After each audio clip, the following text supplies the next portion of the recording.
This morning I chaired another COBRA meeting as we continue to coordinate our response to the situation in Iran and the Middle East. I know that people are worried sick about their family and friends who are caught up in this, about the impact on our lives and our economy, and about the potential for even greater escalation. They can hardly believe that yet again we're seeing missiles and drones falling and civilians in the firing line across the region. So I want to reassure the British public about the action that we're taking. While the region has been plunged into chaos, my focus is providing calm, level-headed leadership in the national interest. That means deploying our military and diplomatic strength to protect our people. And it means having the strength to stand firm by our values and our principles, no matter the pressure to do otherwise. The long-standing British position is that the best way forward for the regime and the world is a negotiated settlement with Iran where they give up their nuclear ambitions. Now that's why I took the decision that the UK would not join the initial strikes on Iran by the US and Israel. Now that decision was deliberate, it was in the national interest, and I stand by it. But when Iran started attacking countries around the Gulf and the wider region, the situation changed. Iran has now fired drones and missiles at 10 countries that did not attack them. These are allies of the UK, where we have hundreds of thousands of British people, as well as British military personnel. Our number one priority is protecting our people. And that's why, long before the US and Israeli action last weekend, we had already deployed additional military capabilities to the region to defend our interests. And I want to pay tribute to our brilliant armed forces. Throughout January and February, we were moving defensive assets to Cyprus and Qatar. Fighter jets, air defence missiles, advanced radar, and systems to take down drones, to ensure we were in a heightened state of readiness in advance of any conflict beginning. When the strikes began on Saturday, we immediately put those jets into the sky on a mission to protect our people and our allies in the region. And that is what they have done, flying over Cyprus and the wider region, shooting down multiple drones, at least one of which was heading towards a base housing British military personnel. Our jets were in the sky again last night, over Jordan, Qatar, and other partners, refuelling in the air to prolong their mission. And we're constantly resupplying our jets and our missile stores. And we are responding to requests from allies in the region for further help. I can announce today that we're sending 4 additional Typhoon jets to join our squadron in Qatar, to strengthen our defensive operations in Qatar and across the region. Wildcat helicopters with anti-drone capabilities are arriving in Cyprus tomorrow. The Defence Secretary is on the ground in Cyprus right now, coordinating our work and meeting our brave servicemen and women. We're deploying HMS Dragon to the Mediterranean. And we have allowed the US to use British bases to conduct defensive operations to take out Iranian missiles before they're fired at our people and our allies. We will maintain this shield over British people in the region and our allies. We are working to strengthen it every day. and we're working as fast as possible to get our people out. As of today, over 140,000 individuals in the region have registered their presence, enabling us to get them the information and the support that they need. We have rapid deployment teams on the ground in Oman and Saudi Arabia. And our consular teams are helping hundreds of the most vulnerable individuals. Despite airspace closures, we're working around the clock with airlines, travel companies and governments to open safe routes home. More than 4,000 people have now arrived back in the United Kingdom on commercial flights from the UAE, including vulnerable Brits identified by our teams. A further 7 flights are due to leave the UAE for the UK today. And I can report that our first charter flight from Oman took off a few minutes ago. We will lay on additional charter flights in the coming days. British Airways is putting on daily flights from Oman, and we will keep working with all of our partners to increase the speed and capacity of this airlift. I want to be very clear. This is a huge undertaking. It's one of the biggest operations of its kind, many times bigger than the evacuation from Afghanistan. It's not going to happen overnight, but we will not stop until our people are safe. I also want to say a word about the economic impact. Iran is targeting oil and gas facilities in the Gulf and tankers in the Straits of Hormuz, trying to inflict economic pain around the world. So we will continue to work with the industries affected and our allies to respond to any impact. And this is where the long-term changes that we're delivering for the British people are paying off. We have the right plan for defence, delivering the biggest increase in defence spending since the Cold War, to strengthen our armed forces and keep people safe. We have the right plan for our economy.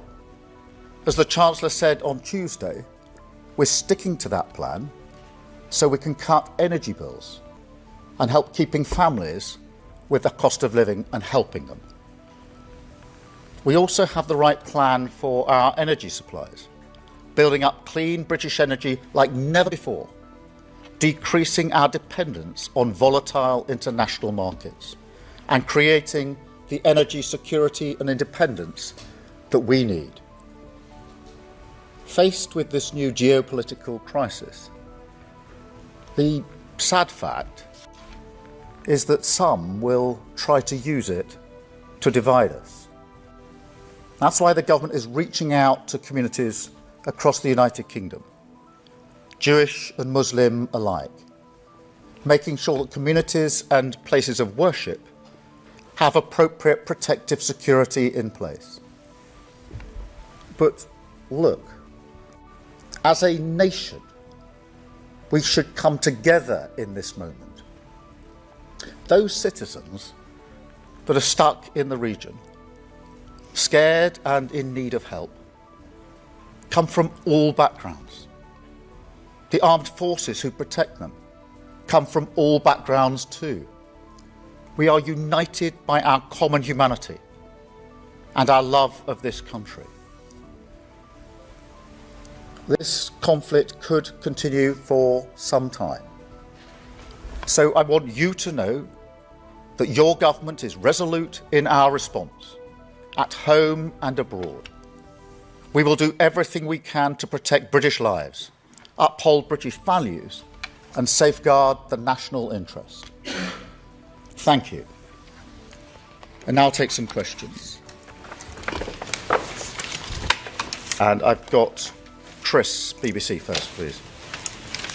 Thank you, Prime Minister. Chris Whiten at BBC News. Can you address directly those at home and abroad who see your response and see indecision, prevarication and a lack of preparedness? Thank you. Yes, let me address that, because as I said a moment ago, we started pre-deploying to the region in January and February, particularly to Cyprus and Qatar, and that was fighter jets, air defence missiles, advanced radar and anti-drone systems. Now, we did that during the course of 8 or so weeks.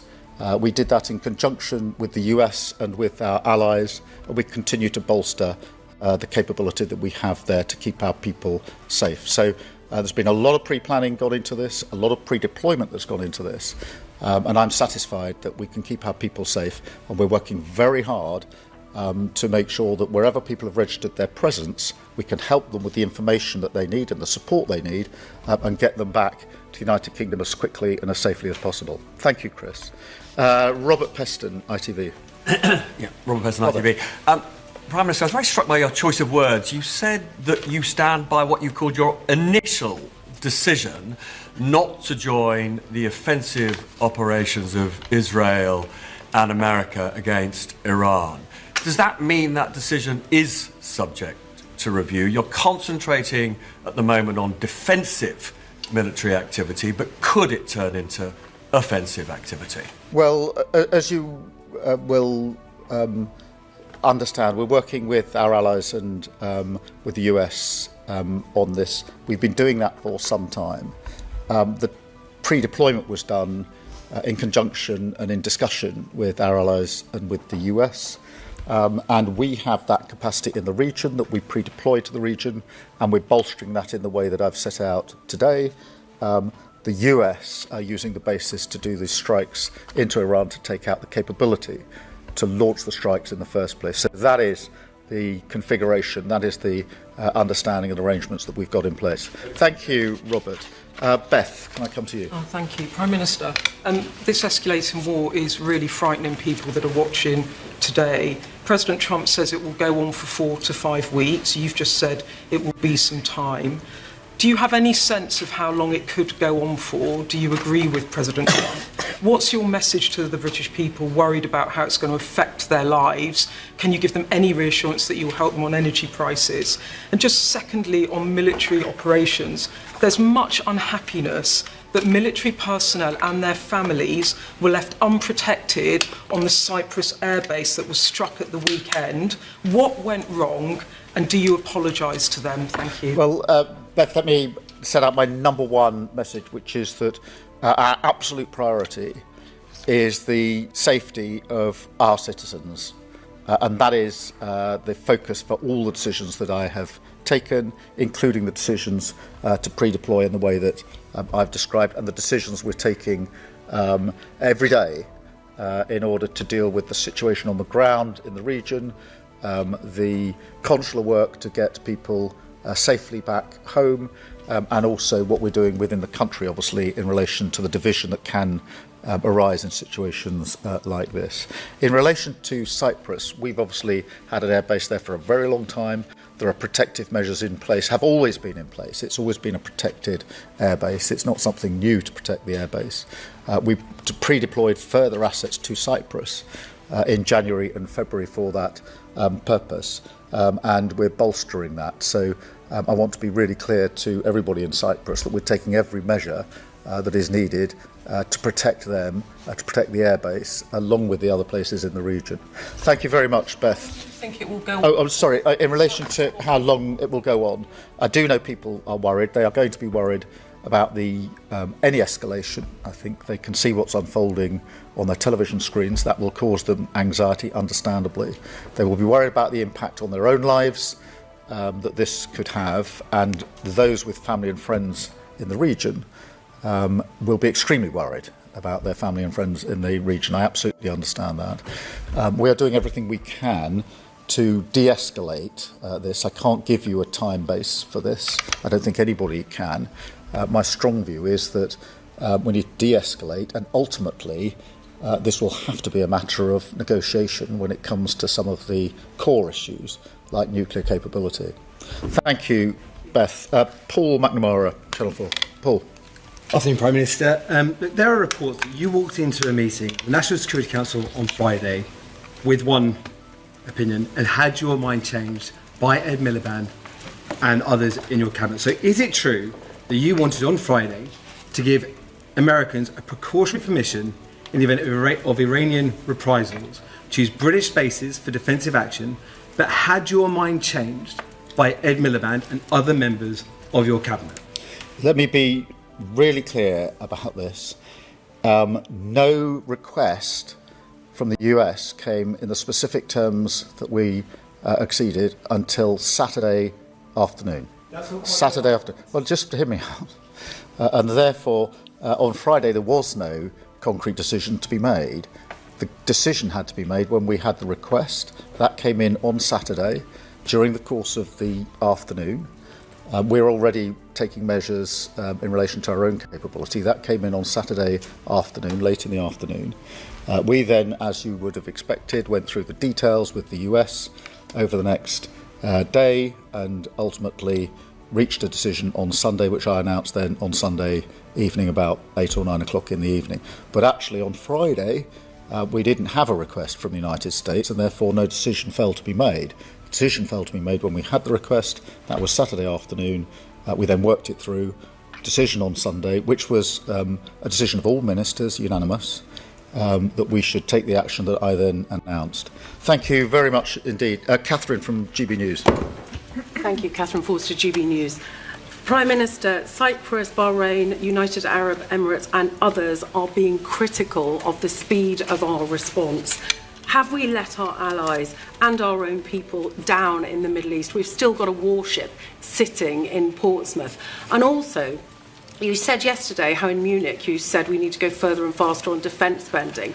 But getting to 3%, let alone 3.5%, seems to have been kicked way into the long grass. When is your rhetoric actually going to be matched by the reality of when you're putting money into defence? Yeah, thank you, Catherine. I know you'll have heard me say a moment ago, we started pre-deploying in January and February our assets to the region to make sure that we had the capability that we needed there. That wasn't an isolated set of decisions. It was done in conjunction with the US, in conjunction with our allies, and we're bolstering that again. And therefore, I can say we're doing everything and have done everything we can at speed to make sure that we are properly protecting our citizens, which is my number one concern. And that's why it's very important that I set out the pre-deployment measures that we took.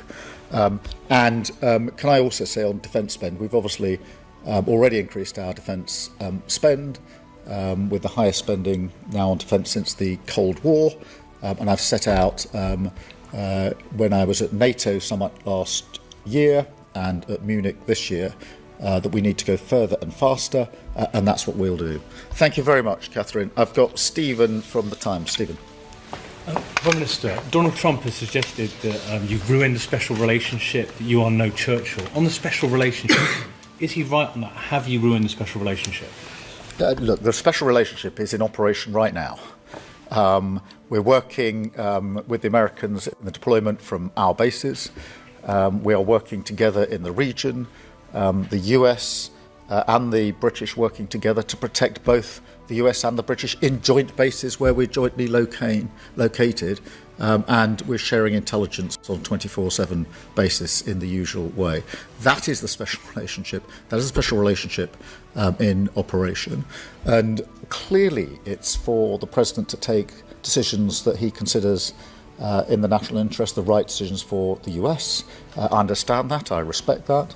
But equally, it's for me, as the British Prime Minister, to take decisions that I consider to be in the best interest of the United Kingdom. There's nothing controversial about that. The special relationship is operating right here at an important point. Thank you very much, Stephen. Pippa from The Guardian. Yes, Prime Minister.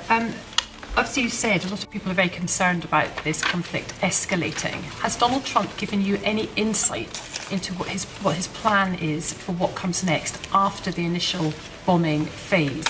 And are you convinced he has a plan? And if I can just push on the defence spending point, because increasing in defence spending to 3% of GDP by 2030 would take up all real terms growth, unless, of course, you're raising money elsewhere to pay for it.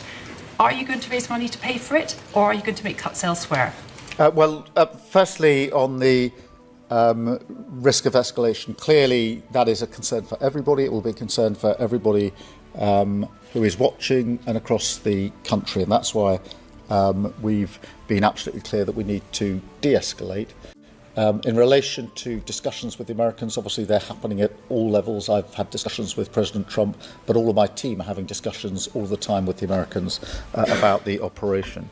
In relation to defence spending, we've set out our plans for the increase that we've already put in place. I've made commitments at the NATO summit last year and at the Munich conference, and I was clear then that we will need to go further and faster. Thank you very much, Pippa. And Sophie from the Mirror. Sophie. So the current situation in the Middle East could potentially lead to the displacement of millions of people in the region.